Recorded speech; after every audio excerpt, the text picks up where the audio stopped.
Hay una transformación que ocurre en los empáticos más evolucionados que muy pocas personas reconocen por lo que realmente es. Desde afuera parece un cambio preocupante. Parece que algo se ha roto. Parece que esa persona tan sensible, tan disponible, tan capaz de sentir el dolor ajeno como si fuera propio, se ha vuelto de repente fría, distante, difícil de alcanzar. Quien la conocía como el refugio emocional al que acudir en cualquier momento de dificultad, se encuentra de pronto ante alguien que dice no sin culpa, que ya no absorbe cada emoción del ambiente, que no se dobla ante las necesidades ajenas antes de que siquiera sean expresadas. Y la reacción de quienes la rodean es casi siempre la misma. Algo debe haber salido mal. Algo debe haberla herido. Algo debe haberla endurecido. Pero Carl Jung habría dicho exactamente lo contrario. Habría dicho que no es el final de algo. Es el comienzo de algo. Es la etapa final de la evolución psicológica del empático. Y la habría llamado peligrosa no para quien la alcanza, sino para quien siempre ha vivido nutriéndose de la infinita disponibilidad de esa persona. Los empáticos, en el sentido psicológico más preciso del término, no son simplemente personas sensibles. Son personas cuya estructura psíquica procesa las emociones ajenas con una intensidad y una profundidad que la mayoría de los seres humanos no experimenta. Sienten no solo lo que los demás dicen, sino lo que los demás sienten por debajo de las palabras. Perciben las tensiones no dichas, las emociones enmascaradas, el malestar que alguien intenta ocultar. Y esta capacidad, que es un don extraordinario cuando está bien integrada, se convierte en las fases iniciales de la evolución psicológica del empático en una fuente de sufrimiento y de agotamiento sistemático, porque el empático todavía no ha aprendido a distinguir entre sentir la emoción del otro y ser arrastrado por ella, entre estar presente para alguien y disolverse en sus necesidades. Jung había comprendido que esta capacidad de sentir profundamente el mundo emocional de los demás estaba vinculada a algo mucho más amplio en el sistema psicológico humano. Estaba vinculada a lo que él llamaba la función del sentimiento, una de las 4 funciones psicológicas fundamentales, pero en una forma particularmente desarrollada y particularmente permeable a los contenidos del inconsciente colectivo. Y creía que las personas con esta estructura psicológica tenían un camino específico de desarrollo que las llevaba, a través de fases precisas, hacia algo cualitativamente diferente de lo que eran al principio. Antes de continuar, quiero pedirte algo muy personal. Piensa en la última vez que alguien te dijo, has cambiado, ya no eres como antes, o ya no te reconozco. Escribe en los comentarios solo esto, sí o no. Si esto te lo ha dicho alguna vez alguien que estaba acostumbrado a tener de ti una disponibilidad ilimitada. Porque tu respuesta dirá algo importante sobre dónde te encuentras en este momento de tu camino como empático. Y todo lo que sigue le dará a esa respuesta un significado completamente diferente del que quizás siempre le has atribuido. Este canal existe porque creemos que la psicología de Jung contiene claves de comprensión que pueden transformar de manera profunda y real la forma en que las personas viven su propia naturaleza más auténtica. Cada video que publicamos nace de semanas de estudio profundo. Si este contenido te está tocando, haz estas cosas ahora. Suscríbete al canal si todavía no lo has hecho porque publicamos cada semana material que no encontrarás en otro lugar. Deja un me gusta y comparte este video con un empático que conozcas, porque estas palabras podrían cambiar algo fundamental en su comprensión de sí mismo. Considera hacerte miembro del canal para acceder a contenidos exclusivos. Y si este trabajo te ha tocado de manera especial, considera apoyarlo a través del superchat. No es una obligación. Es simplemente una manera de decir que este contenido tiene valor y merece seguir existiendo. Gracias desde lo más profundo. Para comprender la etapa final del empático, debemos primero entender desde dónde comienza este camino. Los empáticos en las fases iniciales de su evolución psicológica se caracterizan por algo que Jung habría reconocido inmediatamente como una falta de límites psíquicos. No límites en el sentido vulgar de defensas o de muros, sino límites en el sentido más preciso de una membrana psíquica, suficientemente sólida como para permitir estar en contacto con las emociones ajenas sin ser invadido por ellas, sentir al otro sin confundirse con él, estar presente para alguien sin disolverse en su realidad. En ausencia de esta membrana, el empático en las fases iniciales vive en una condición de permeabilidad total. Entra en un ambiente y absorbe las emociones de quienes le rodean como si fueran propias. Se encuentra en compañía de una persona deprimida y siente ese peso encima sin lograr distinguirlo de su propio estado de ánimo. Está con alguien ansioso y su propia respiración cambia. Su cuerpo reacciona. Su mente comienza a girar en torno a los mismos miedos del otro. Y esta permeabilidad, por mucho que sea fuente de enorme sufrimiento, tiene también una consecuencia muy específica en el plano relacional. Hace al empático extraordinariamente atractivo para cierto tipo de personas. Para todas aquellas personas conscientes o inconscientes que necesitan un contenedor emocional, alguien que absorba su angustia, que valide su dolor, que esté siempre disponible para recibir sin pesar nunca, para dar sin jamás pedir, para quedarse sin jamás irse. Jung tenía una manera muy precisa de describir esta dinámica. Hablaba de participación mística, ese mecanismo a través del cual dos psiques se fusionan de manera tan profunda que los límites entre ellas se vuelven indistinguibles. Y en las relaciones entre empáticos no evolucionados y personas con altos niveles de necesidad emocional, este mecanismo crea dinámicas que pueden durar años y que con el tiempo se vuelven cada vez más agotadoras para el empático, porque el flujo de energía en estas relaciones nunca es verdaderamente recíproco. Va siempre en una dirección, y el empático, incapaz de reconocer esta asimetría sin sentirse egoísta o inadecuado, continúa dando hasta que ya no tiene nada que dar. Esta condición inicial del empático, esta permeabilidad total acompañada de la incapacidad de reconocer y respetar sus propios límites energéticos, no es solo emocionalmente agotadora. Tiene consecuencias físicas documentadas, que van desde el agotamiento crónico hasta los trastornos del sistema inmune, desde la ansiedad pervasiva hasta los problemas del sueño.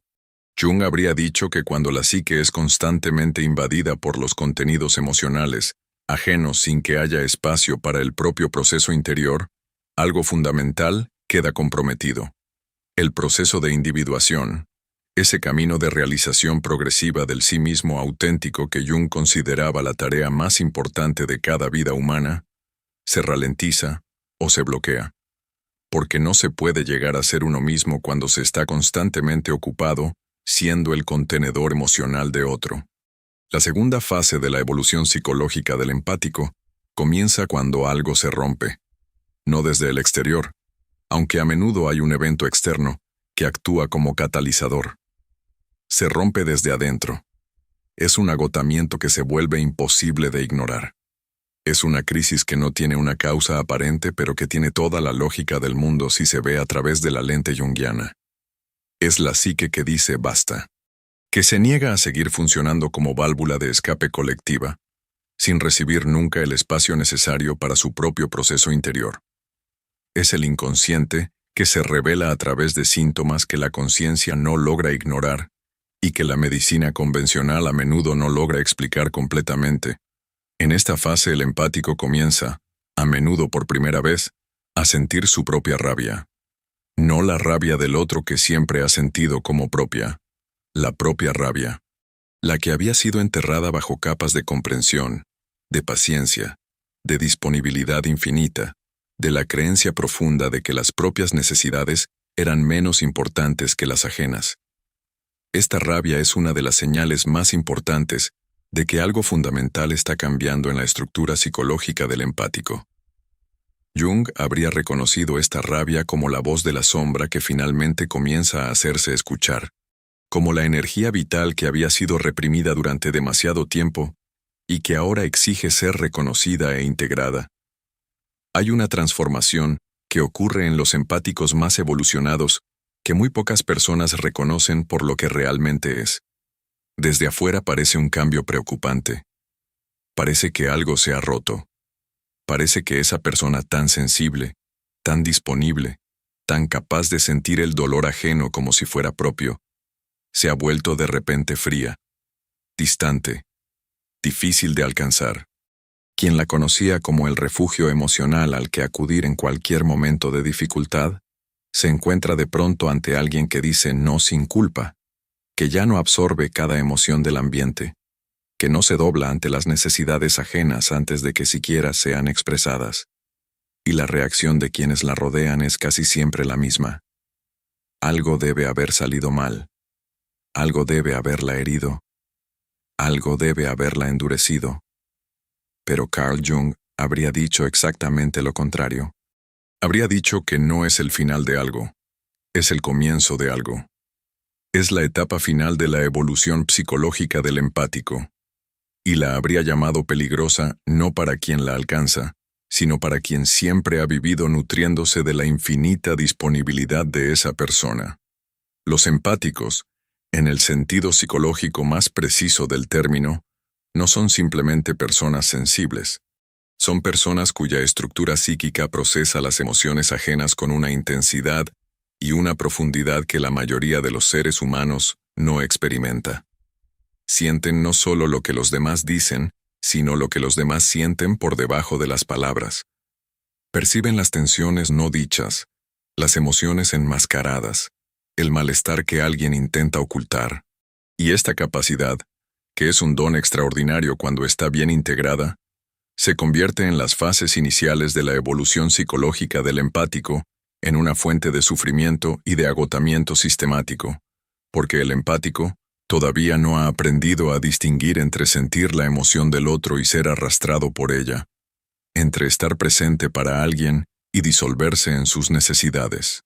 Jung había comprendido que esta capacidad de sentir profundamente el mundo emocional de los demás estaba vinculada a algo mucho más amplio en el sistema psicológico humano.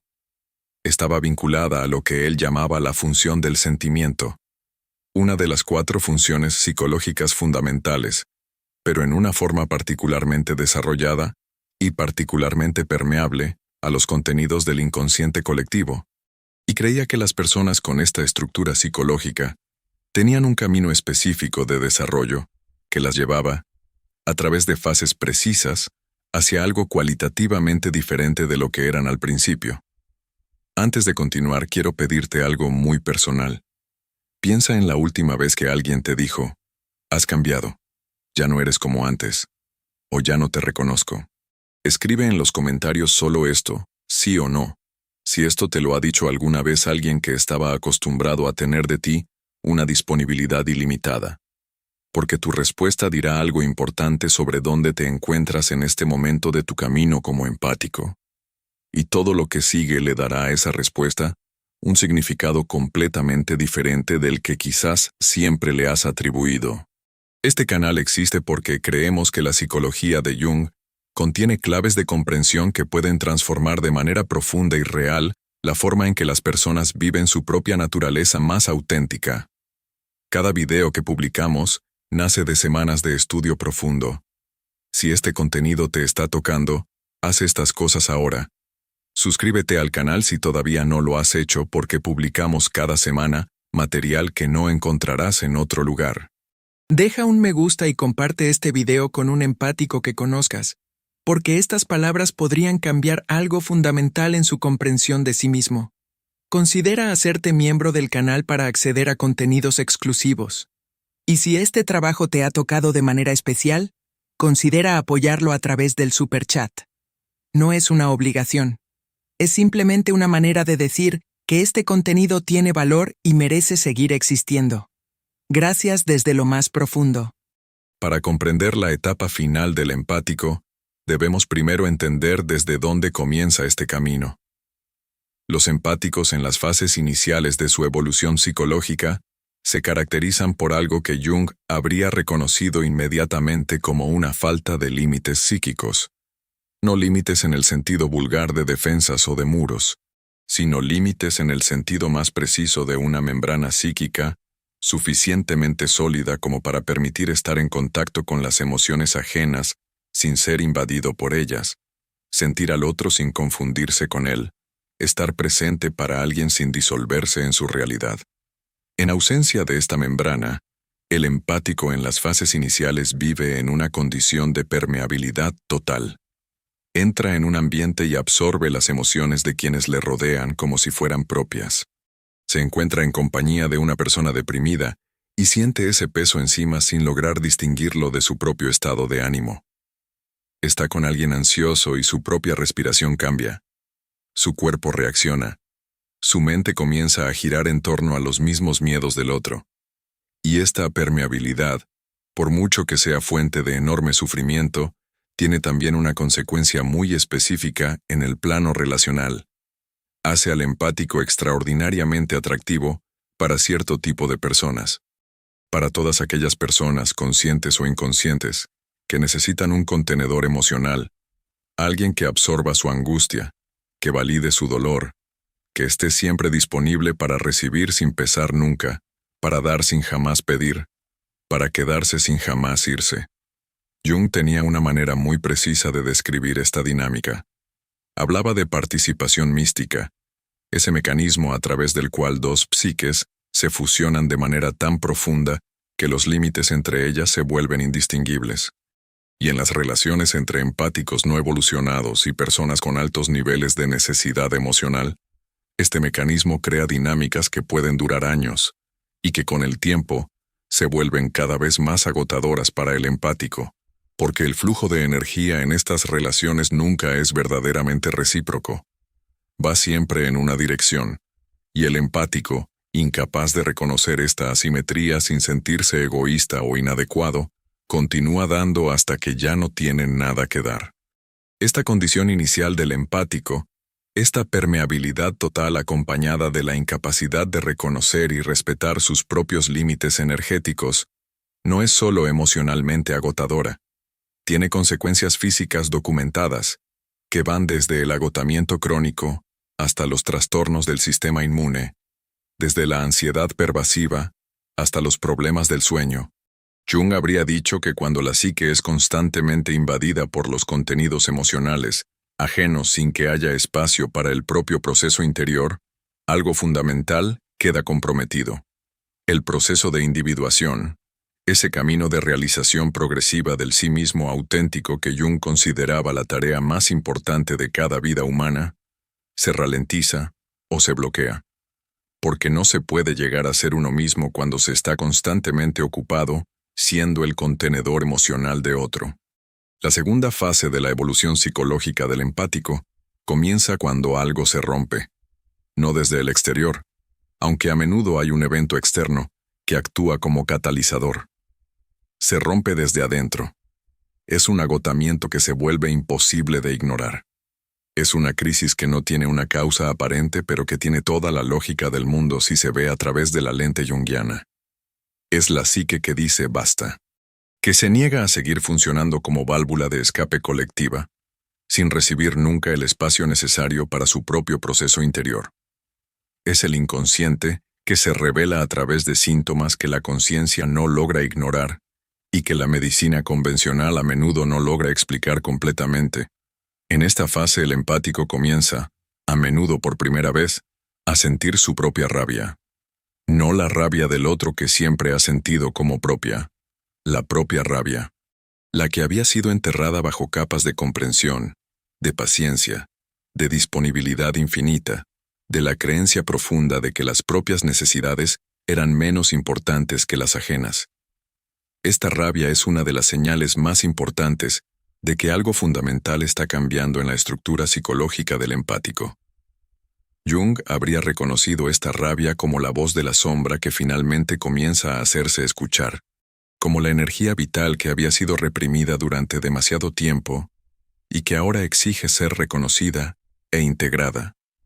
Convierte en un don que la persona puede ejercer conscientemente, con discernimiento, de manera que enriquezca sus relaciones en lugar de agotarse en ellas.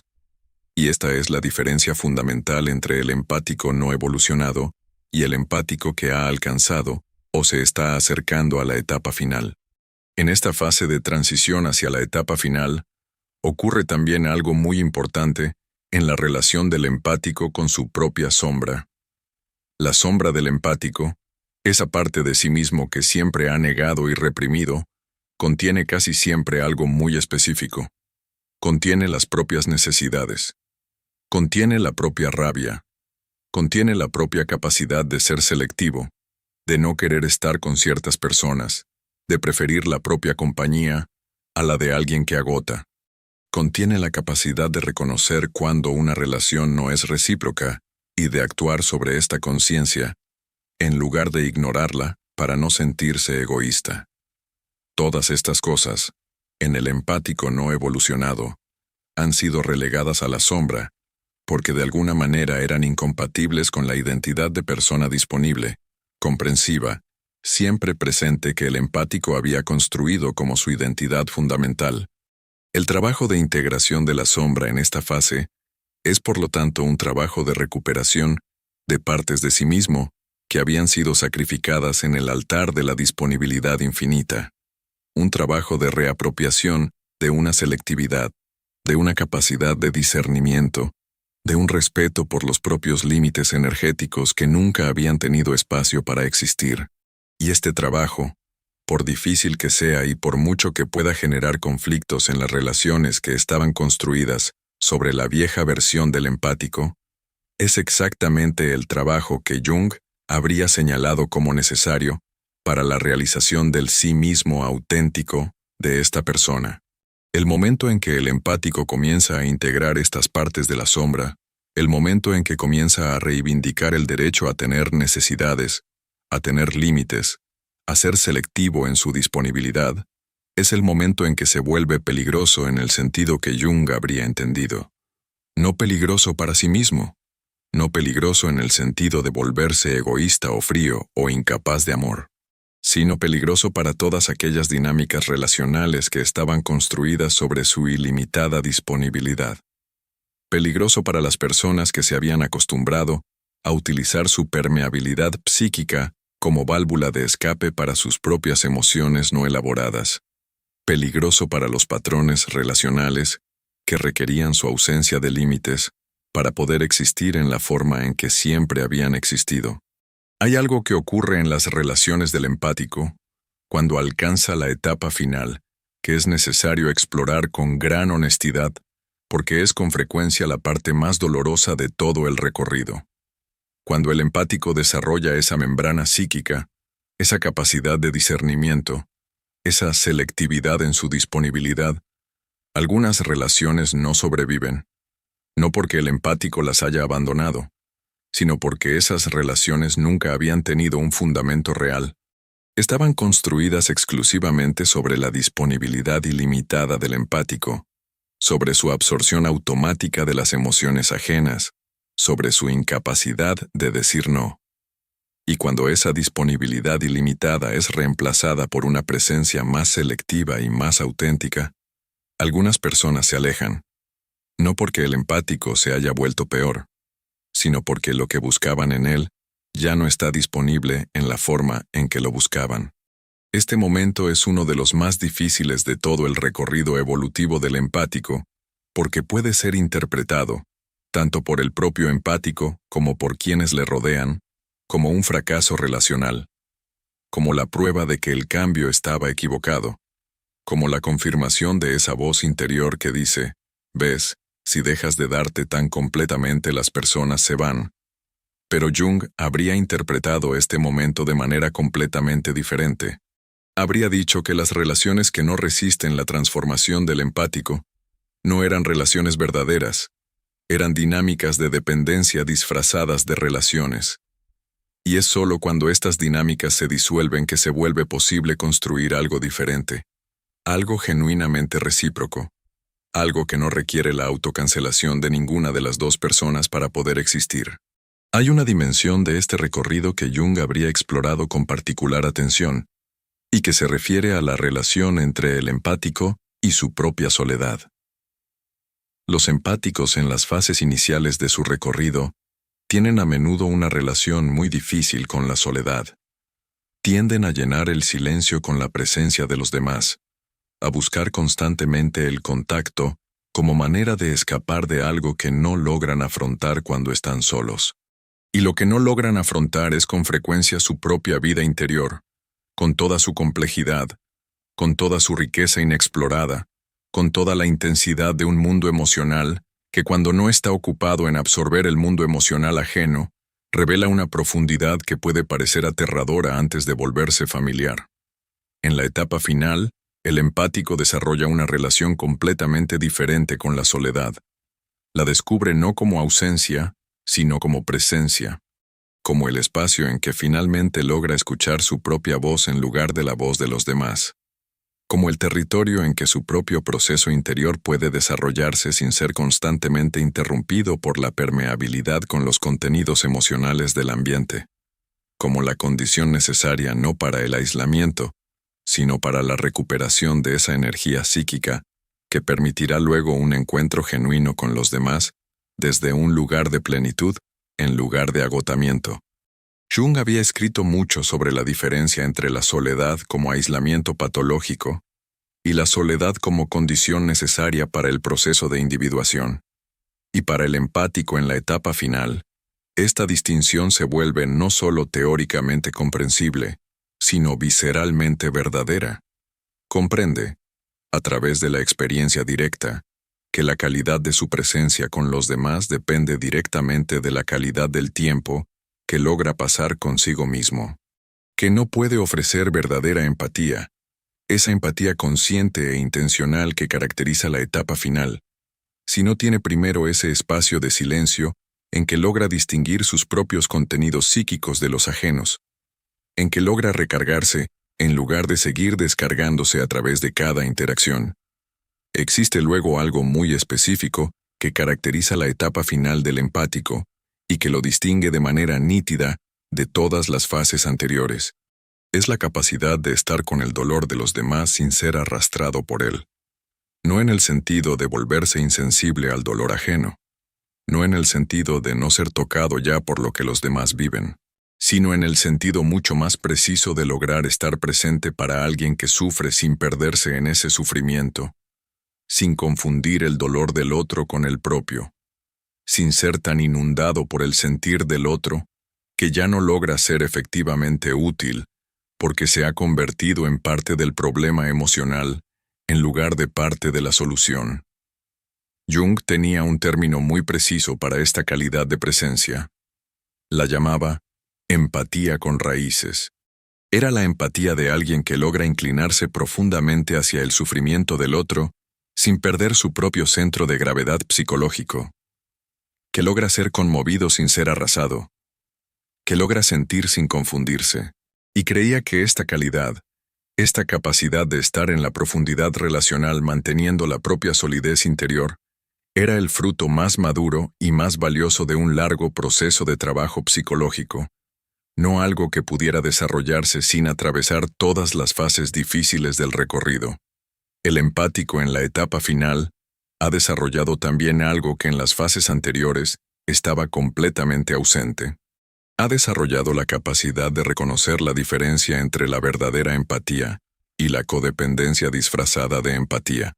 Sabe reconocer cuándo su disponibilidad está realmente ayudando a alguien y cuándo, en cambio, está simplemente permitiendo que alguien evite hacer su propio trabajo interior, porque puede siempre descargar sobre él el peso de lo que no quiere afrontar. Sabe reconocer cuándo su presencia es genuinamente nutritiva para una relación, y cuándo, en cambio, se ha convertido en una forma de dependencia recíproca que bloquea el crecimiento de ambas personas. Y sabe, sobre todo, que la verdadera ayuda que un empático en la etapa final puede ofrecer no es la de absorber el dolor de los demás. Es la de estar con los demás en su dolor de manera que los ayude a encontrar sus propios recursos para atravesarlo. Esta distinción, aparentemente sutil, es en realidad enormemente significativa. Porque el empático en las fases iniciales, el que absorbe y se recursos psicológicos, mientras que el empático en la etapa final, el que sabe estar con los demás sin perderse, el que puede estar presente sin disolverse, ofrece algo mucho más valioso. Ofrece su presencia arraigada como testimonio del hecho de que es posible estar con la dificultad sin ser destruido por ella. Y este testimonio, para alguien que está atravesando un momento de gran dolor, vale infinitamente más que la simple absorción de sus emociones. Hay un último aspecto de la etapa final del empático que merece una reflexión profunda y que se refiere a su relación con el poder. Los empáticos en las fases iniciales de su recorrido tienen casi siempre una relación muy complicada con el poder. Tienden a asociar el poder con la prepotencia, con el egoísmo, con la falta de sensibilidad hacia los demás, y por lo tanto tienden a evitar cualquier forma de poder personal, a renunciar a su propia autoridad en las relaciones, a ceder sistemáticamente, incluso cuando ceder no es lo correcto ni para ellos ni para el otro. En la etapa final, esta relación con el poder se transforma radicalmente. El empático descubre que el poder auténtico, el que Jung habría vinculado a la realización del sí mismo, no está en conflicto con la sensibilidad, no está en conflicto con el cuidado por los demás. No está en conflicto con la profunda conexión emocional que caracteriza su naturaleza. Es exactamente lo contrario. El poder auténtico del empático en la etapa final es la capacidad de estar plenamente presente, plenamente arraigado, plenamente él mismo incluso en las situaciones más emocionalmente intensas. Es la capacidad de no ser movido por las expectativas de los demás sobre lo que debería ser o cómo debería reaccionar. Es la capacidad de traer consigo mismo su propia verdad, su propia perspectiva, su propia claridad, incluso cuando es incómodo hacerlo, incluso cuando alguien preferiría que cediera y se adecuara como siempre había hecho. Jung hablaba de algo que llamaba la autoridad del sí mismo, esa cualidad de presencia que emerge naturalmente cuando una persona ha hecho suficiente trabajo de individuación como para operar desde su centro más profundo en lugar de desde las expectativas y las demandas del mundo exterior. Y para el empático en la etapa final, esta autoridad no es arrogancia ni frialdad. Es la expresión más completa y más madura de todo lo que siempre ha sido. Es la sensibilidad que ha encontrado su fundamento. Es el amor que ha encontrado sus raíces. Es la capacidad de conexión profunda, que ya no requiere el sacrificio de uno mismo para poder existir. Hay también algo que ocurre en el empático en la etapa final, que tiene que ver con la naturaleza misma de las relaciones que comienza a construir desde ese lugar. Las relaciones que el empático en la etapa final atrae y construye son cualitativamente diferentes de las que caracterizaban las fases anteriores. No son relaciones basadas en la dinámica del dar ilimitado y el recibir escaso. Son relaciones entre dos personas que se reconocen mutuamente como centros autónomos de experiencia, que pueden estar juntas sin necesitar fusionarse, que pueden ser profundamente cercanas sin perder sus respectivos contornos psicológicos. Son relaciones en que la empatía fluye en ambas direcciones, en que el cuidado es recíproco, en que la profundidad de la conexión no requiere que ninguna de las dos personas desaparezca para que la otra pueda estar. Jung describía este tipo de relación como el encuentro entre dos sí mismos, no la fusión de dos psiques en una sola, sino el reconocimiento profundo y mutuo de dos individualidades que eligen estar juntas precisamente porque cada una es plenamente ella misma. Y para el empático que ha atravesado todo el recorrido que hemos explorado, que ha pasado de la permeabilidad total a la presencia arraigada, que ha transformado una capacidad involuntaria y agotadora en un don consciente y nutritivo, este tipo de encuentro no es solo posible. Es el tipo de relación para el que toda la evolución psicológica lo ha estado preparando sin que él lo supiera durante las fases más difíciles del camino.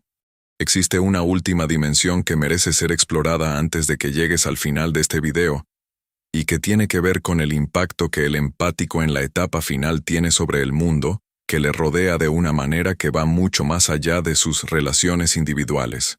Jung creía que las personas que han completado o están avanzando significativamente en el proceso de individuación tienen un tipo específico de influencia sobre su entorno, que es difícil de describir, pero que es claramente perceptible para quienes entran en contacto con ellas. No es una influencia que se ejerce a través del poder explícito o de la persuasión directa. Es una influencia que se ejerce a través de la calidad de la presencia. El empático en la etapa final, precisamente porque ha integrado su capacidad de sentir profundamente, sin ser arrastrado por ello, tiene una calidad de presencia que es extraordinariamente rara y extraordinariamente valiosa. Puede estar en un ambiente cargado de tensión sin añadir tensión. Puede estar con alguien en un momento de gran dolor sin amplificar ese dolor. Puede estar con alguien en un momento de confusión sin añadir confusión.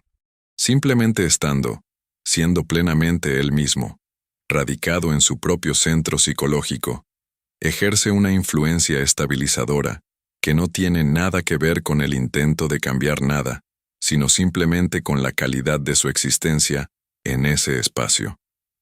Jung llamaba a esta cualidad la influencia del sí mismo realizado, y creía que era una de las contribuciones más valiosas que un ser humano podía hacer al tejido colectivo de la existencia humana, no a través de grandes gestos ni de grandes discursos, sino a través de la simple, pero extraordinariamente rara capacidad de estar completamente presente, completamente arraigado, completamente uno mismo en contacto con los demás, sin perderse en ellos y sin pedirles que se pierdan en uno. Hay un momento preciso en que el empático que ha alcanzado la etapa final se da cuenta de algo que lo cambia todo. No es un momento dramático, no es una iluminación repentina. Es algo mucho más quieto y mucho más sólido. Es el momento en que se da cuenta de que puede sentir profundamente el dolor de alguien sin ser arrastrado por él, que puede estar en una habitación llena de tensiones emocionales sin absorberlas todas como una esponja, que puede decir no sin el peso aplastante de la culpa que antes acompañaba cada rechazo, que puede estar solo sin esa sensación de vacío y de ansiedad que antes lo empujaba constantemente hacia la presencia de los demás. Y en ese momento comprende que no ha perdido nada de su capacidad de sentir.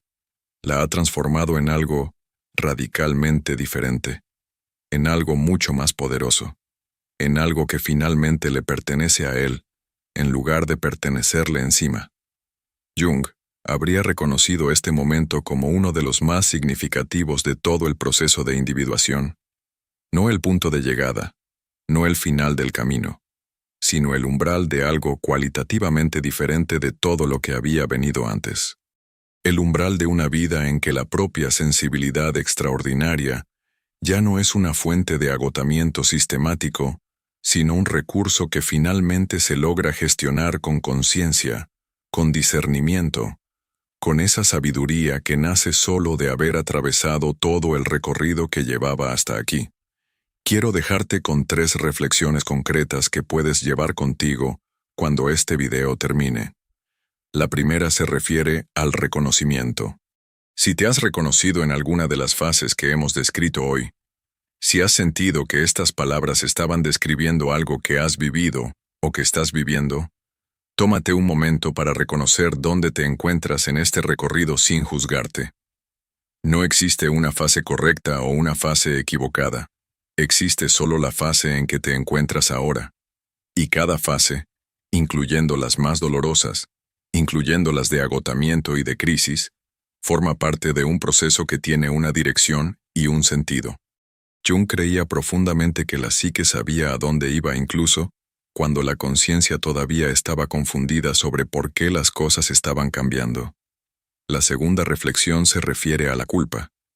Si estás atravesando una fase en que estás comenzando a decir no, a poner límites, a estar menos disponible de lo que siempre has estado, y sientes el peso de la culpa que esto trae, sabe que esa culpa no es la prueba de que estás equivocado.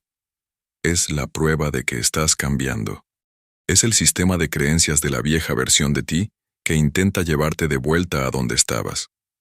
No porque el cambio sea incorrecto, sino porque todo cambio profundo encuentra la resistencia de lo que era. Y la culpa, en este contexto, es simplemente esa resistencia que toma la forma de una emoción. No es una guía moral confiable, es una señal de transición. La tercera reflexión se refiere al don que la etapa final trae no solo a ti, sino a las personas que realmente amas. Cuando dejas de absorberte en el dolor ajeno, cuando dejas de disolverse en las necesidades de los demás, no te vuelves menos amoroso. Te vuelves capaz de un amor más real, más honesto, más capaz de durar. Porque puedes estar presente sin desaparecer. Puedes amar sin perderte. Puedes estar con alguien en su dificultad sin convertirte en parte de esa dificultad.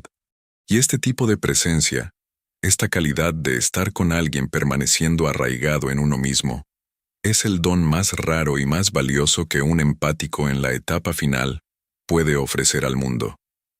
Jung creía que el proceso de individuación tenía siempre como fin último no el aislamiento del sí mismo, sino su realización en conexión con los demás y con algo más grande.